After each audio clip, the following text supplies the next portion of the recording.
Everyone welcome to another new blog. সবাইকে শুভ রবিবার। এবং আজকে রবিবার মানে কিছু স্পেশাল। তো আপনাদের রবিবারটা কীরকমভাবে কাটছে অবশ্যই জানাবেন।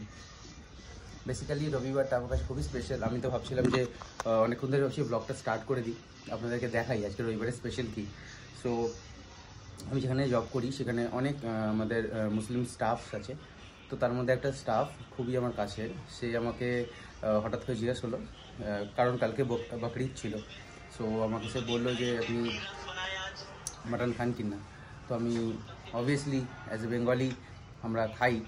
সো আমাকে ও অনেকটা পরিমাণেই দিয়েছে, আমার একার জন্য তো অনেকটাই বেশি। আপনাদের দেখাই কী বানানো হচ্ছে।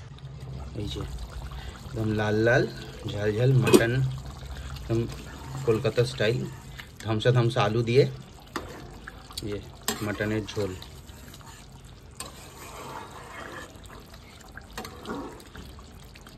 যেহেতু একদমই টাটকা মাংসটা, কারণ কালকেই বকরিদ গেছে, তো তাই জন্য আমি মাটনটাকে নিয়ে বেশি কিছু করিনি।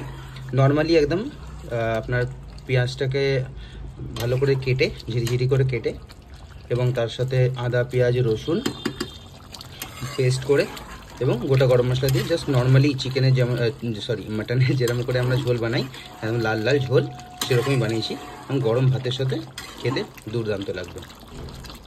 যদি আপনারা চান যে রেসিপিটা আমি শেয়ার করি, অবশ্যই কমেন্ট করে জানাবেন, আমি রেসিপিটা শেয়ার করে দেবো। দেখতেই পাচ্ছেন মাটনটা একদম রেডি, একদম লাল লাল গড়গড়ে করে মাটনের ঝোল বানিয়েছি, একদম বাংলা মাটনের ঝোল। আমি দুটো টিফিন কারিতে করে আলাদা করে দুজনের জন্য নিয়ে গেছিলাম। অনেকেই আছে যারা আমার হাতের মাটন খেতে ভালোবাসে বা চিকেন খেতে ভালোবাসে, তো তাদের জন্য নিয়ে গেছিলাম। আচ্ছা, আপনাদের কার কার বাড়িতে আজকে মাটন বা কোনো স্পেশাল কিছু হচ্ছে অবশ্যই কমেন্ট করে জানাবেন। আমার ভিডিওসগুলো কেমন লাগে অবশ্যই জানাবেন কমেন্ট করে। আমারও ভালো লাগে আপনাদের কমেন্টস পড়তে। লাইক শেয়ার অ্যান্ড সাবস্ক্রাইব অবশ্যই করবেন।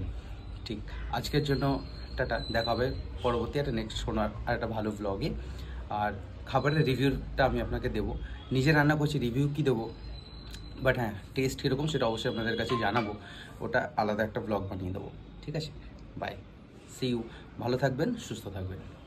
চলি 1 2 3।